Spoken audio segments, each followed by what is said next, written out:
After 10 years together, Claude Stevens and I were finally ending our long-distance relationship with an engagement. At the ceremony, his secretary swept her gaze over me from head to toe, a smile playing at the corners of her lips. "So you're the one from those overseas adult sites, aren't you? A different leading man in every video."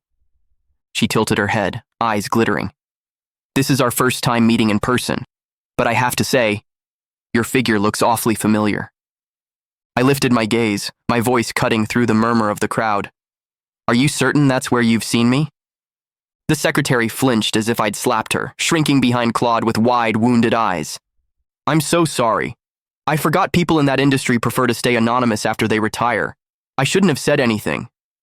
Claude's expression darkened instantly, his brow furrowed, but he was looking at me.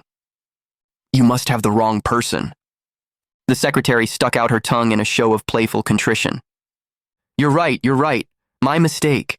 Your fiancé is far too elegant and refined to be one of those desperate attention seekers." Oh, we'd met before. I remembered her vividly, back when she'd been entertaining clients at a certain establishment overseas. A workplace injury had landed her in my hospital. I was the one who'd stitched her up. I wondered if she'd been taking the HIV medication I'd prescribed. Claude and I were the guests of honor tonight. Every eye in the room was fixed on us. The moment Emma Pruitt finished speaking, the entire banquet hall went silent. Guests exchanged knowing glances, their lips pressed together in barely concealed smirks, words hovering unspoken.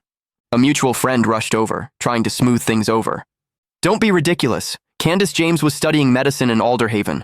Do you have any idea how grueling that program is? She barely had time to sleep, let alone do that."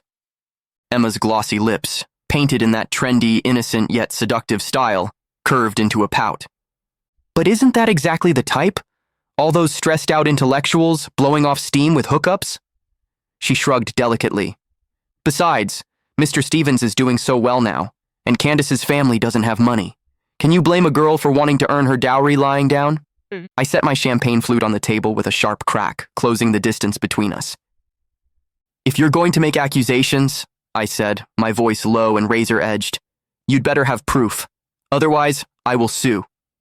Emma's hand flew to her mouth, her neck shrinking into her shoulders like a turtle retreating into its shell. "Girls support girls, right? Fine. I'll stop." Claude stepped between us, gripping my arm hard enough to bruise as he pulled me back. He positioned himself in front of Emma, shielding her.